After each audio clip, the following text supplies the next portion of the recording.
Henry Donovan was a senior systems architect who had spent 30 years building software that did not crash when the pressure spiked.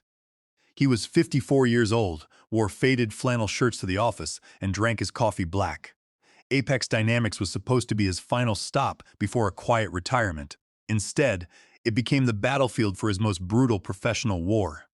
It began on a normal Thursday morning. There was no warning, no subtle hint of trouble, just the voice of Julian Vance, the 32-year-old vice president of engineering, crackling through the company-wide video call. Julian was smug, arrogant, and wearing a designer blazer that cost more than most junior developers made in a month. He spoke like an executioner reading from cue cards, delivering the verdict to a captive audience of 200 remote workers. Henry blinked once, his fingers frozen over his mechanical keyboard. The internal chat channels exploded instantly. People were stunned. Some sent shocked emojis, others typed out questions that went unanswered.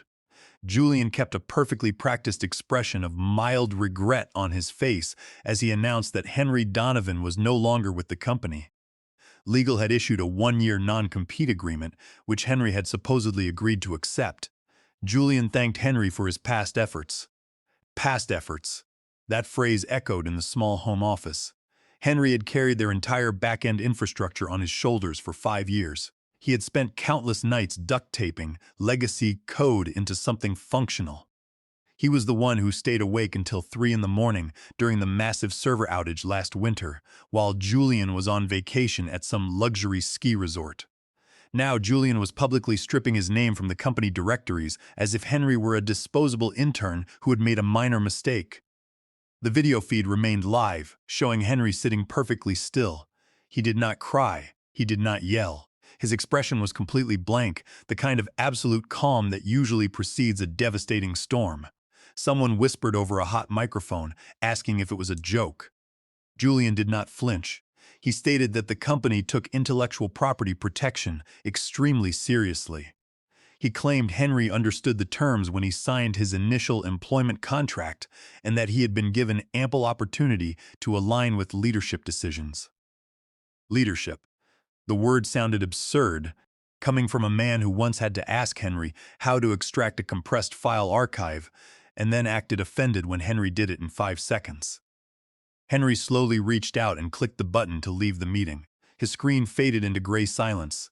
He offered no final words, no dramatic exit, just a quiet disappearance.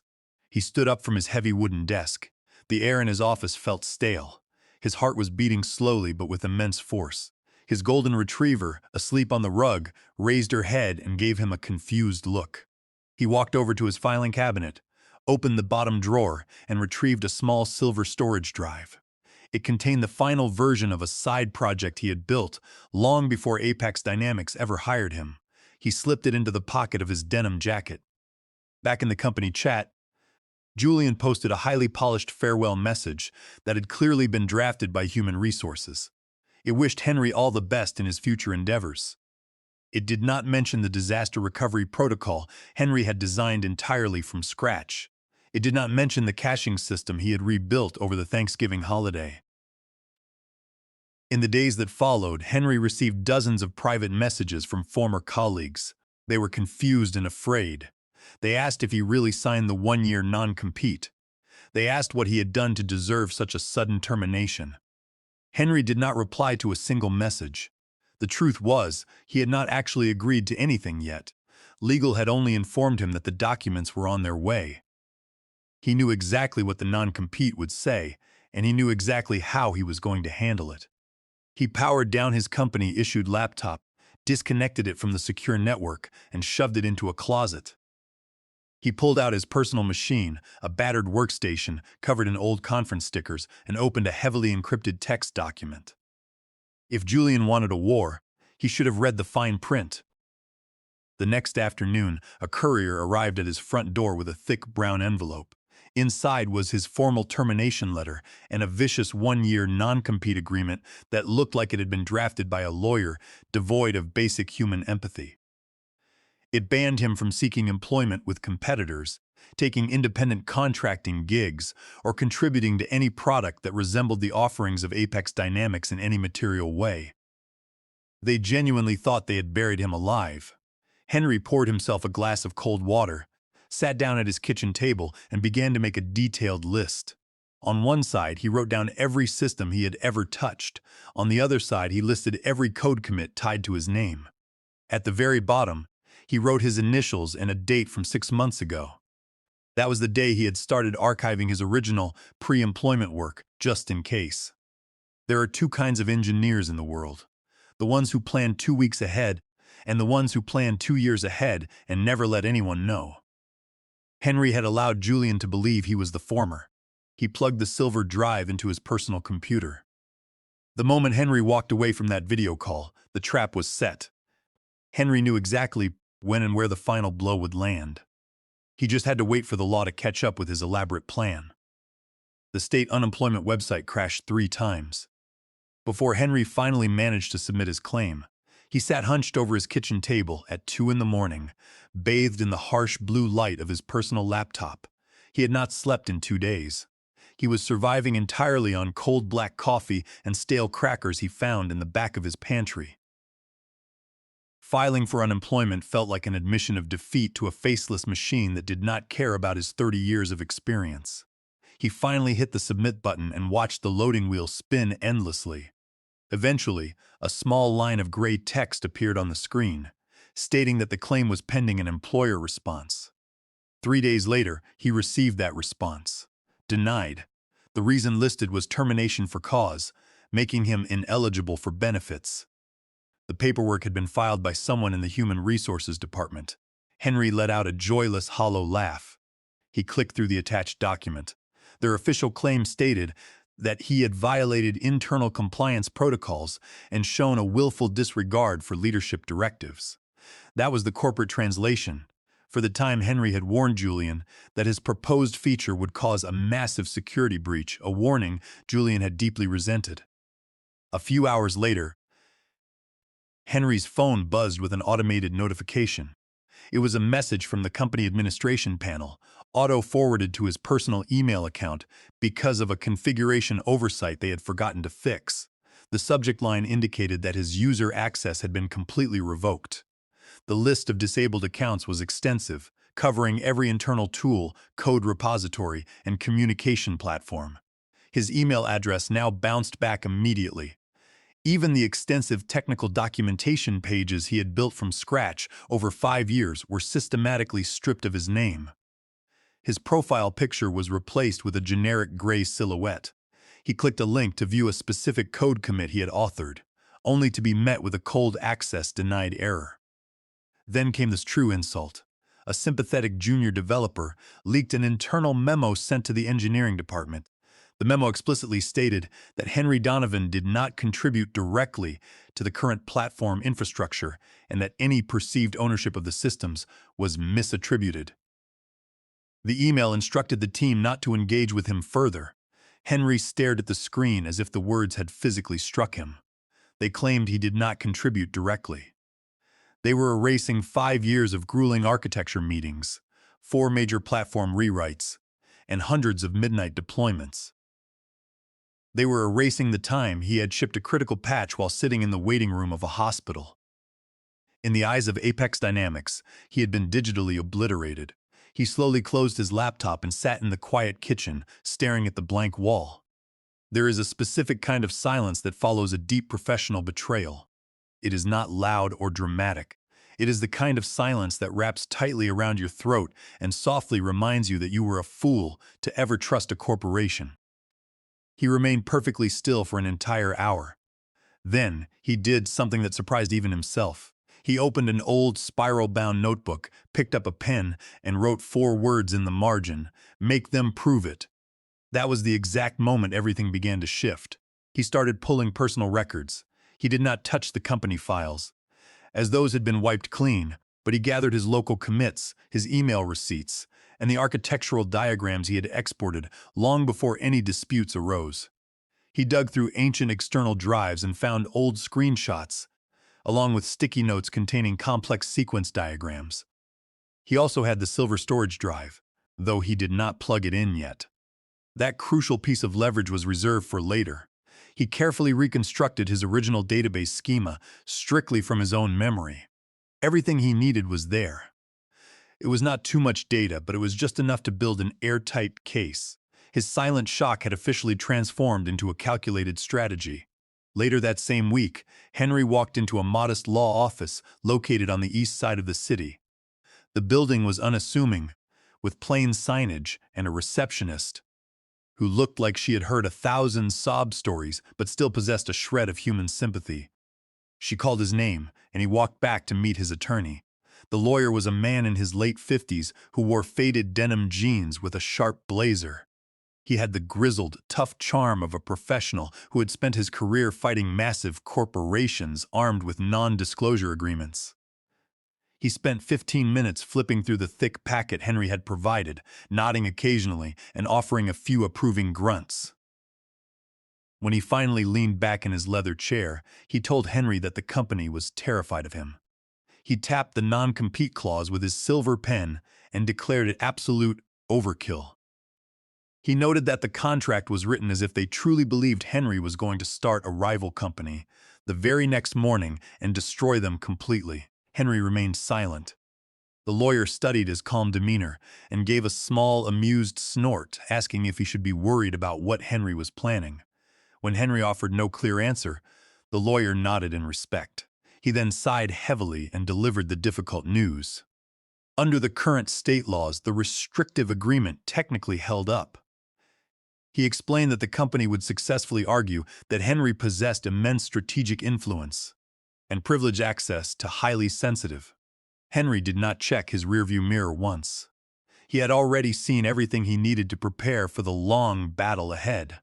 Henry deleted his professional networking profile at 3 in the morning. He posted no dramatic status updates. He offered no long-winded farewells to his connections. He simply entered his password, clicked the confirmation button, and allowed his entire digital history to vanish into the void. It was as if he had never existed in the industry at all. There were no more endorsements, no posts about navigating complex server architectures, and no lists of modern technology frameworks designed to impress eager recruiters. His public code repository followed shortly after. He set every single project to private, scrubbed his profile photograph, and wiped his biography entirely clean.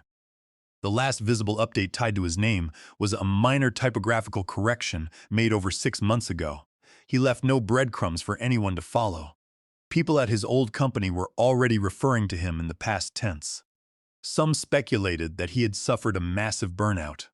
Others whispered that he had abandoned the tech industry entirely to move to a quiet farm in the middle of nowhere. Julian, naturally, absorbed these rumors with great satisfaction. He even bragged to the company board members that the security threat had been completely neutralized. Julian actually considered Henry a threat, despite having fired him so casually. What nobody at Apex Dynamics realized was that 400 miles away, in a desolate industrial park tucked behind a discount tire shop, a new entity was beginning to take shape. It started with the quiet registration of a limited liability company. The name on the official documents was completely boring. There were no press releases, no social media announcements, and certainly no funding celebrations. It was just a clean corporate filing in a state known for maintaining strict privacy regarding business ownership. The name listed on the registration forms was not Henry Donovan. It was Harrison Black, a fake name he had used years ago to order technical manuals he did not want tracked to his office. Now it served as his primary legal alias. Harrison Black did not write opinion pieces on technology blogs. He did not attend virtual networking events. He simply built software, and he built it incredibly well. He was not working entirely alone, either. 2 other names were on the secret payroll. Their names were Elias and Marshall. They were former junior developers who had learned everything they knew from Henry. When Henry first reached out to them via encrypted messaging, they thought he was joking. He told them he could not explain the details, but desperately needed their technical skills for a massive project.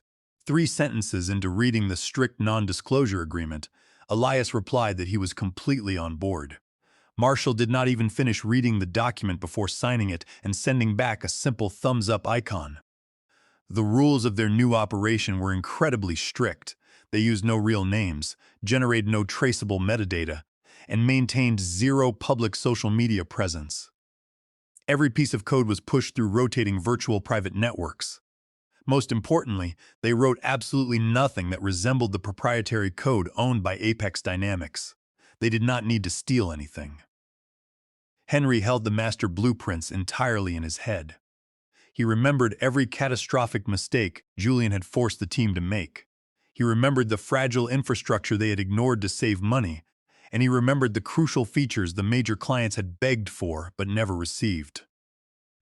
Henry was not rebuilding their old product. He was building the system they should have created from the very beginning. His new platform was vastly more efficient, highly modular, and elegant in a way that only severe constraints could produce. The Apex Dynamics system was held together by panic and corporate ego. Henry's new system glided flawlessly. Every night, the small team pushed fresh code into highly secure encrypted containers. Every morning, they reviewed their progress on a terrible-looking custom dashboard, hosted on a cheap virtual server. It was held together by digital duct tape, but it worked perfectly. No one in the industry saw it coming until a quiet rumor floated into the internal chat channels at Apex Dynamics. A mid-level engineer asked if anyone had heard of a new tool called Project Argiv. The engineer noted that some unknown startup was building a platform that did 80% of what they did, but significantly faster and without the constant server crashes. The chat channel immediately went silent. Eventually, someone posted a link to a mysterious landing page. The website was completely minimalist. It had no pricing tiers, no team biographies, and no marketing jargon. It featured only a sleek black and white design with a single sentence stating that software should just work. The site did not mention Henry, Elias, or Marshall. It was just clean code and an email sign-up box that did not actually function yet. However, the name alone was enough to plant the seeds of extreme doubt.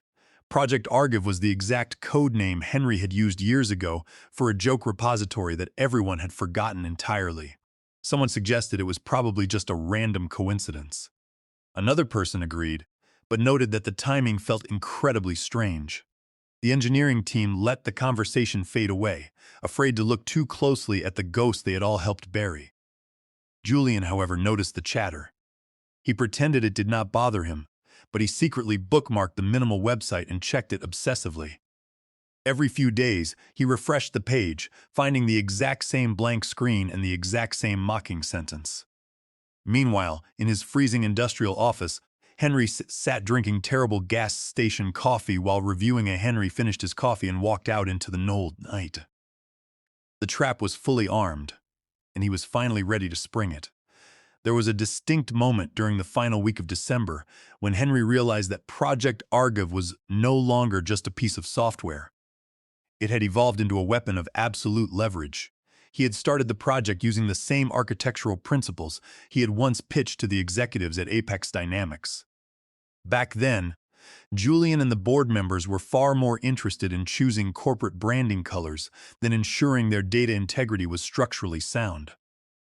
This time, however, Henry was not asking for anyone to approve his vision. There were no useless presentation decks, no endless daily stand-up meetings, and no corporate buzzwords. There was only clean, incredibly fast code that belonged entirely to him. The new product still did not have an official public name, but it was finally ready for deployment. Built from scratch in a parallel, highly modular structure, it did not copy a single line of proprietary code from his former employer. Yet, it outperformed their flagship product in absolutely every measurable metric. It handled session loads effortlessly, reduced API request latency to a fraction of a second, and featured a failover redundancy system that was practically bulletproof. Everywhere the Apex Dynamics system groaned under heavy pressure, Henry's new platform glided with terrifying precision. It was completely free of corporate bloat. Elias had built the front-end interface to be blazing fast and highly accessible, a feature Henry had always wanted to implement but could never get approved. Marshall had rewritten the entire middleware layer using a custom data pipeline they had drafted on a napkin weeks ago. Henry served as the technical nucleus, ensuring the back-end databases remained tight, secure, and infinitely scalable. It was his exclusive domain. By the second week of December, the secret system passed every internal stress test they threw at it. They simulated a massive load of 50,000 concurrent users, and the platform handled it without a single performance drop. Marshall actually cried tears of relief during their final virtual meeting. The very next morning, Henry met with his attorney. It was time to initiate the second phase of his plan. They had been quietly preparing a massive legal package for months. They had gathered timestamped documents, extensive version control logs, exported chat transcripts, and sworn witness statements from former colleagues who still owed Henry their loyalty.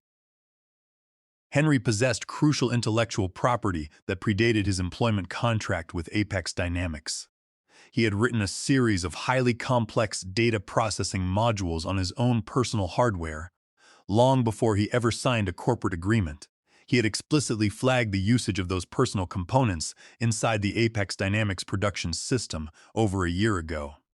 Julian had completely dismissed his concerns, arrogant enough to claim that Henry was overestimating his importance to the company. Henry had never forgotten that insult. Now his legal team was finalizing a massive intellectual property infringement claim that had serious teeth. The lawsuit called out a very specific pre-employment code library that Henry had developed entirely in private. This specific library had been deeply absorbed in the proprietary analytics engine at Apex Dynamics. He had warned them not to use it, but they had built half of their flagship product entirely around his personal architecture. By the time the legal documents were printed, heavily indexed, and sealed for delivery, Henry had already executed the next crucial step. He brokered a massive licensing deal. His target was a mid-sized competitor of Apex Dynamics, a hungry company with solid funding and a deep-seated hatred for Julian's bloated monopoly. The chief executive officer of the rival firm took a meeting with Henry immediately. Henry offered no sales pitch. He simply opened his laptop, ran a live demonstration of Project Argive, and told the executive that he was handing them the keys to dominate the entire industry. The executive watched the flawless performance, nodded slowly, and asked exactly when they could launch the product. Henry smiled coldly and stated that the launch date would be the 3rd of January, the exact day the new state law officially killed his non-compete agreement. The rival executive grinned like a man who had just been handed a loaded weapon. They signed an airtight licensing contract within a week. The agreement gave the rival firm full white label rights and exclusive usage in 3 major market verticals. Henry retained a hidden kill switch in the contract, just in case the new partners tried to steal his work. Meanwhile, Apex Dynamics was busy burning its own house to the ground. Julian, completely oblivious to the impending legal strike, publicly announced a massive new round of venture funding. It was a desperate move disguised as supreme confidence. He went on popular technology podcasts, babbling endlessly about unprecedented user growth and next-generation software solutions. Behind the corporate curtain, however, sheer panic was setting in. A sympathetic product manager leaked information to Elias, revealing that Apex Dynamics had lost yet another massive enterprise account. Their support team was completely overwhelmed by furious clients. The volume of internal error tickets had tripled in just 2 weeks. The lead deployment engineer quit in the middle of a major project. They had no idea that Henry possessed the legal equivalent of a detonator. Soon, everyone would know. Henry was no longer just writing code. He was drawing permanent lines in the sand. Every single clause in his licensing contract and every digital signature on his code commits carried immense weight. This was a highly calculated game of chess, and he was moving with devastating purpose. His small team ran one final internal test on the eve of the winter holidays, when you could not remove it without destroying the entire product. The trap was fully armed, and Henry was finally ready to spring it in court. The courtroom smelled faintly of stale coffee and industrial floor wax. It was a sterile, beige room filled with bad acoustics and the constant hum of cheap, fluorescent lights. The harsh winter sunlight cut through the dusty window blinds, casting uneven shadows across the wooden benches. Henry sat quietly at the plaintiff table, wearing a crisp charcoal suit. He wore no flashy accessories, and his posture was perfectly straight. His expression remained completely unreadable, projecting the absolute calm of a man who had already seen the final outcome of the game. Across the aisle, Julian sat next to his highly paid corporate counsel, desperately trying to maintain a composed appearance. Julian was wearing a brand new designer suit, but his tie was visibly too tight. His right knee bounced nervously beneath the heavy wooden table, a clear sign of the anxiety he could no longer hide. His lead attorney stood up first. He was an older man with polished silver hair and a heavy dose of old-school corporate arrogance. He carried himself like a man who assumed his expensive hourly rate carried more weight than actual justice. The attorney addressed the judge with a rich, booming voice, stating that Henry Donovan had willingly signed a strict one-year non-compete agreement upon his formal termination from Apex Dynamics. The attorney claimed that despite this binding contract, Henry had secretly developed and licensed a rival software platform that directly competed with their flagship product during the restricted time frame. The lawyer smiled smugly, completely convinced he had already won the case. The judge nodded slowly, her expression remaining entirely neutral, and asked the defense to continue their argument. The corporate lawyer stepped forward, holding up a heavily highlighted copy of the original employment contract. He formally requested a permanent legal injunction against the sale, licensing, or further development of Henry's new product. He also demanded the immediate disclosure of all technical collaborators and financial backers involved in the secret project. He concluded his speech by stating that Henry was in massive material breach of a legally binding corporate contract. Henry did not move a single muscle. His attorney slowly rose from his chair. There was no theatrical sigh, no raised voice, and no dramatic pacing. He simply adjusted his glasses, shuffled a few pieces of paper, and looked directly at the judge. He stated in a calm, steady voice that the restrictive clause in question was no longer legally enforceable. Julian's attorney scoffed loudly enough to echo across the quiet room.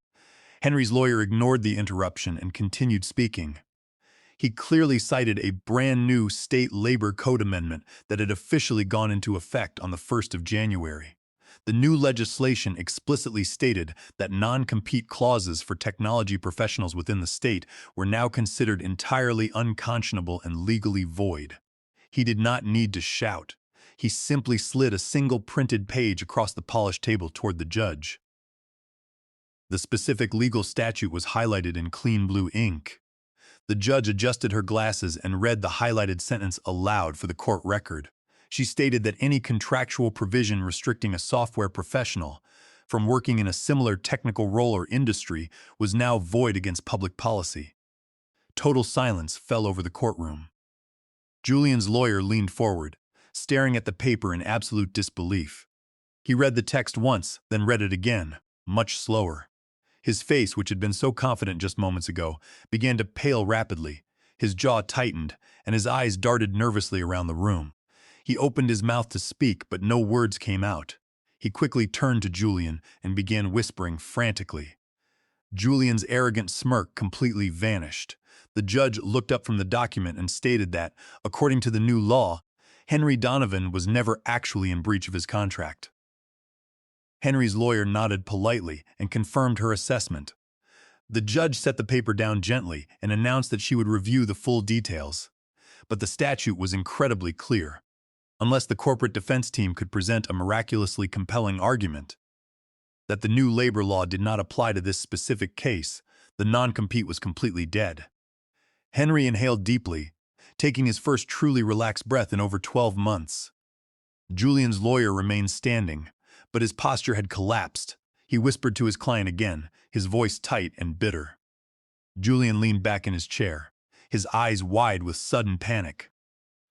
The court microphone picked up his desperate whisper as he asked his lawyer what was happening. The attorney glared at him and hissed that Henry had known about the legal change the entire time. Henry did not flinch, and he did not smile. The sound of absolute vindication was far louder than any spoken word. The final ruling came down just before noon on a cold Thursday. The judge did not pause for dramatic effect. She simply struck her wooden gavel and delivered a single sentence that would send massive shockwaves through the entire technology sector. She declared that the plaintiff, Henry Donovan, retained full legal ownership of the original intellectual property in question. She further ordered that Apex Dynamics must immediately obtain a costly licensing agreement for their continued use of his code, with the payments applied retroactively to the date of his termination. Julian looked as though all the air had been violently sucked out of his lungs.